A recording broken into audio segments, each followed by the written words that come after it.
to say God is behind evolution is not, at least necessarily, a God of the gaps argument. I'm happy to say that there is very plausible reason for somebody to look at the majesty of the natural world and say, and the language coding of DNA, and say, yeah, there must be some intelligence behind this.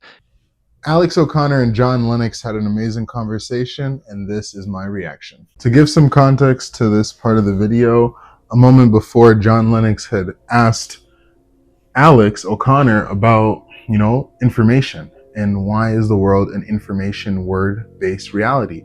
And why does the Bible, that comes however many years, before the modern scientific revolution, and they already talked about that was by Christians, and you can go watch the full podcast, it's on Alex O'Connor's channel. But John Lennox says that exit sign has a bunch of properties, right? There's the glass and this, and there's a bunch of naturalistic explanations that we could give for the exit sign, right? But we all know as humans that just seeing those four words put side by side, that is giving us a message, and we could deduce, hey, then that must have come from a conscious, mind, right? A mind must have been behind this message, right?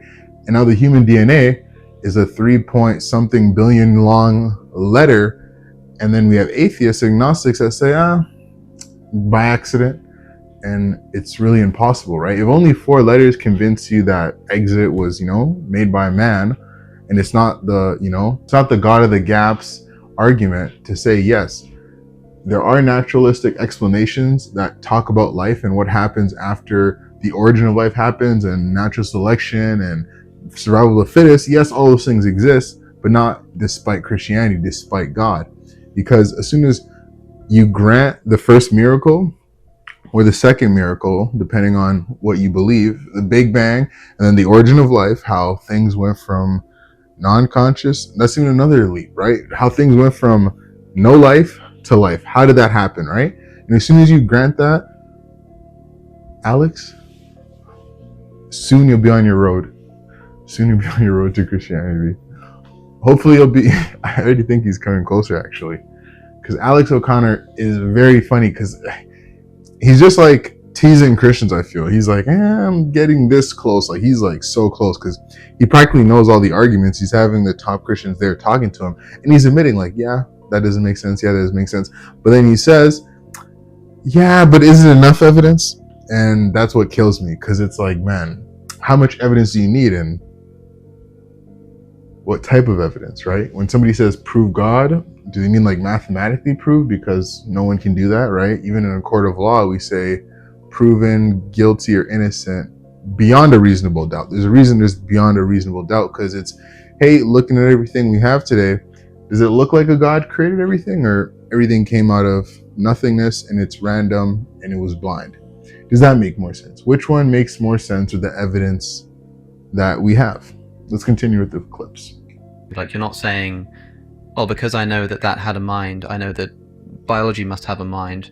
I think you're saying something more specific, which is that saying that there was a mind behind this word exit is not just plugging in a gap because you've got no better thing to put inside of it. That's what you've instead got a reason. There's something in the nature of the thing which gives you reason to think that a mind created it. Now, I think I agree with you in saying that to say God is behind evolution is not, at least necessarily, a God of the gaps argument. I'm happy to say that there is very plausible reason for somebody to look at the majesty of the natural world and say, and the language coding of DNA, and say, yeah, there must be some intelligence behind this. So we're not just all stupid idiots that can't cope with reality and we don't need a sky daddy. There's actually evidence and reasons why an intellectual thinking person, Bill Maher, would believe in God. And here's Alex O'Connor, a staunch agnostic, saying it himself, right? So just stop playing like religious people are crazy and schizophrenic, where we can just say, we see all this evidence, it's pointing towards a creator. And then, I'm happy that Alex is this humble and this good, because you kind of have to be in 2025 because the Christians are coming back. But all his predecessors, the Christopher Hitchens, the Richard Dawkins, they don't have as much humility as him. And that's why I think they're not as successful as him, especially on YouTube and all these other platforms. Is now Alex is kind of seeing the water, seeing where it's going, and saying, yeah, there is a return of the God hypothesis, and he's capitalizing on it. But I'm reading into all of his motives. I don't know if any of this is true. This is just my detective mind thinking. For me, the question is then, well, is that argument or is that consideration convincing enough? I also agree with what you said about... There he goes. Is it convincing enough? So like 3.8 billion long word, this, that, information only comes from a mind, beginning of the universe, all these different things. He literally started off by saying you can make all these arguments from like a microphone, from consciousness, from this, from that. Like there's so many arguments that you could take to lead you to God. It's almost like you got to close your eyes, because this is what I don't understand, right? There's the verse in the Bible that says you suppress the truth in unrighteousness, and that's the only place I can get to, unless you have a hardened heart, or maybe you're just not ready. I don't know. This is all speculation, but it's like someone coming to you with like a literal amount of evidence, and then you're like, it's not enough, man. I just need something more. And then you ask them, what do you need? And they don't even know what they need. So it's just very convenient. Sorry, Alex. Continue. Not judging your motives. I don't know. I am, but I'm guessing. Like language, I described it as an analogy, but when you mentioned computer coding, and I thought about binary code, a series of zeros and ones, which of course is only analogous to the words that I'm speaking in English, but to say that it's not really a language would be perhaps a sort of confusion of terms. I think so. Yeah. But okay, so the question for me then is whether I have good enough reason to think that a God might be behind this. You said that this process is something that no human mind could ever create. We can't create a bird. I think the reason we can't create a bird is because firstly, we don't have enough time, because birds take, I don't know. We don't have enough time.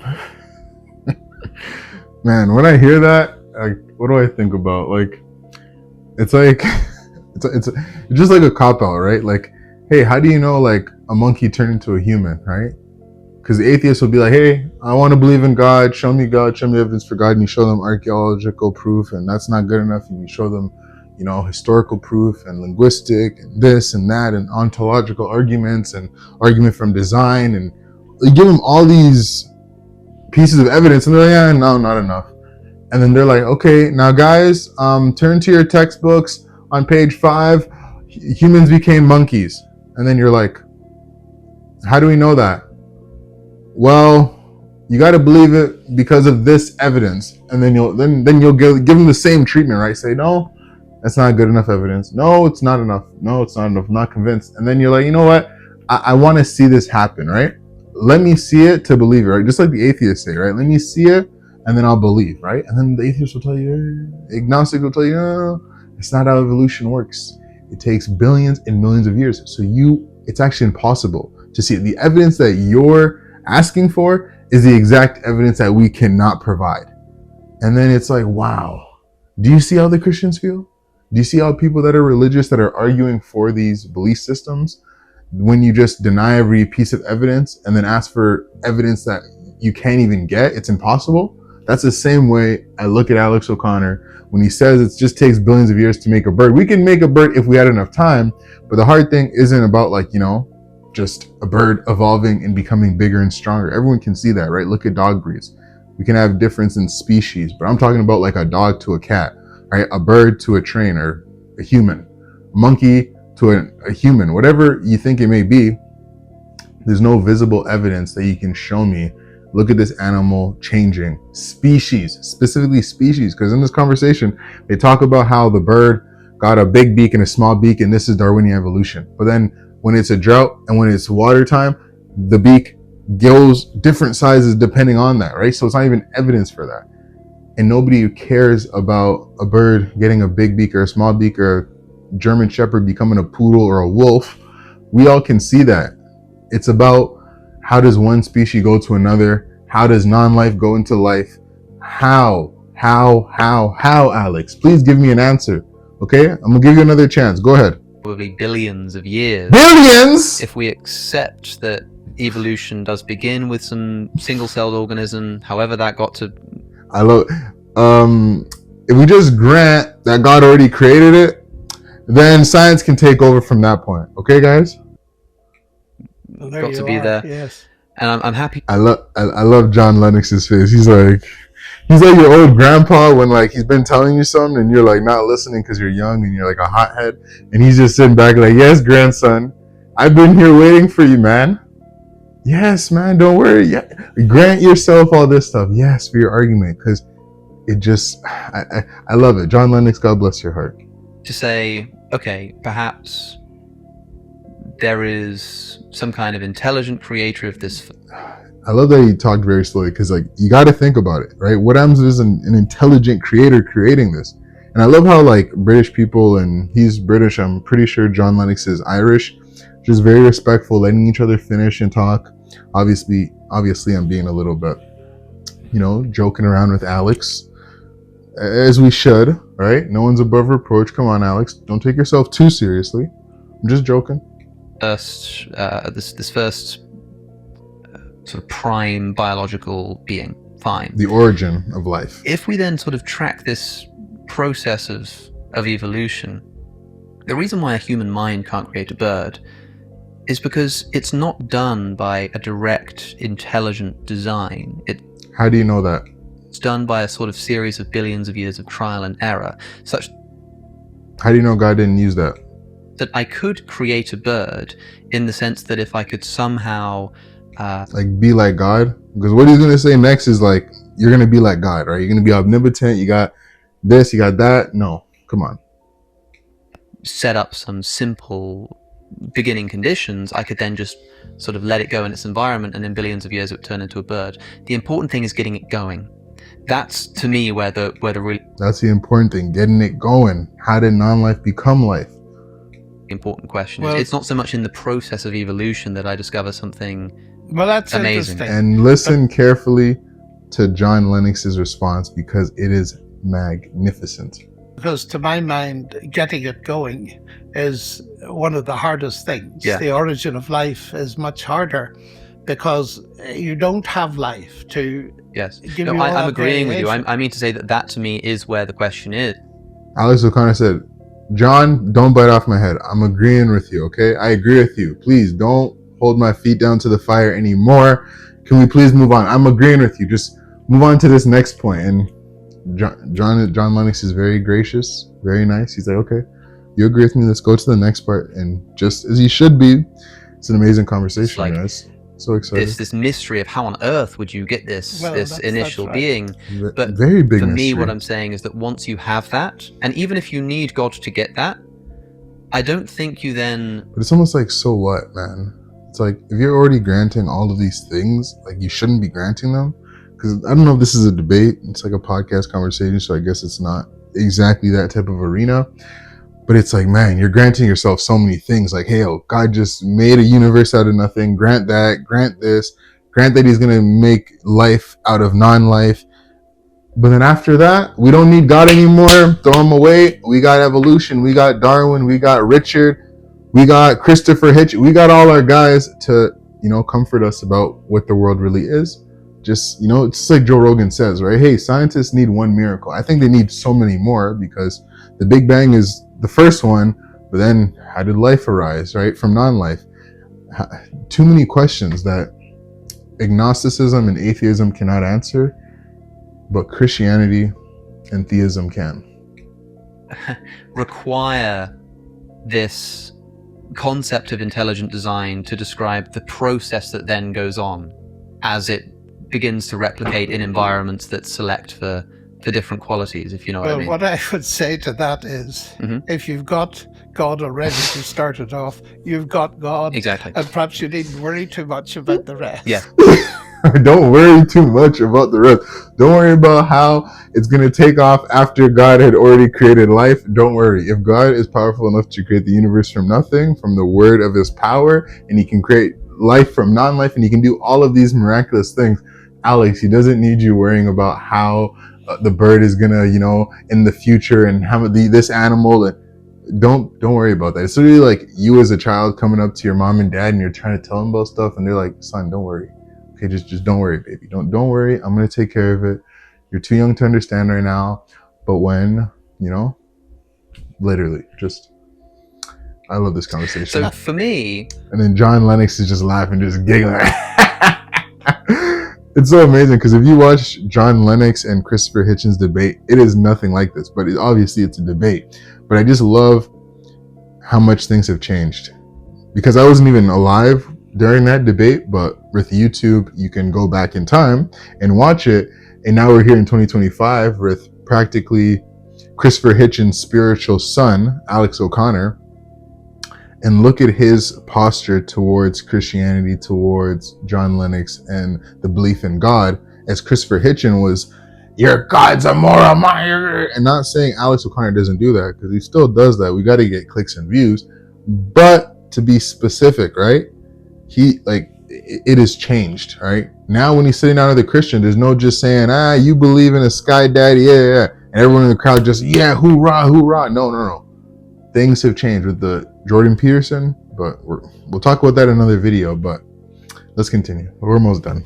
I then look at this and say, okay, I've got then this, now what is actually a mystery, which is the beginning of life. Yeah. Now it's an actual mystery. It wasn't a mystery for Christopher Hitchens? But science will explain it in the future with a naturalistic explanation. Well, then how do you get information from an unguided, materialistic process? We never get, information from that. Human beings only get information from other intelligent people. So where does that longest word in human existence, how does that exist in our DNA? And which one came first, right? Because you need DNA to make a cell, and you need cell, right, to have DNA. You can't have one without the other. So it's a chicken and egg situation. Which one came first? Was it DNA and then a cell, or was it cell then a DNA? Come on, guys, let's do it. Which some people tell me is good reason to believe in a God. It is. And other people say... It is good reason to believe in God, man. Don't listen to what those other people are telling you. Just listen to me. Come be a part. It might be, it might not be. There might be some kind of explanation. Maybe the lightning zaps the ocean, or whatever it is that they believe. Okay. Whatever it is that they believe. Wait, so Alex, you don't believe what they believe? Huh? You don't believe in the organized scientific view that there was juice and lightning hit the juice and that's where Zeus came from, and then the first single cell amoeba and the phytoplankton made a baby with a mongoose, huh? Alex, you don't believe in that no more? You ain't which group are you part of now, Alex? Come on, tell me. So now, tell me, Alex. Now then I'm looking at this process of evolution, which, as I've just said, separate from the mystery of the beginning of life. I'm happy to accept that there's some naturalistic process. And as you've just, I think, importantly pointed out, proof is not the same thing as evidence. No. Yes. Proof is not the same thing as evidence. Evidence is a very high bar to set, and there's very little things you can prove, right? But evidence is all around us. Because Alex, me and you were two detectives, okay? And we pulled up at the crime scene and we got a dead body. And I'm giving you the reasons why I think the evidence points to her husband doing it. And you're sitting there telling me, the husband didn't do it. And then I ask you, okay, where does the evidence lead you, Alex? Where do you think this evidence leads us? And then you throw up your hands and say, I don't got to give you an answer for, what I think. I'm only going to critique what you think. That's not a good detective, Alex, okay? You have to come up with your own hypothesis, with your own theories, with your own belief systems on why you believe what you believe. The things that I know now, I'm 5 years out of school, super in debt. Got a house, not really a house, a basement for $2,000. Got a wife and got a baby, can barely afford the groceries that's in my pantry.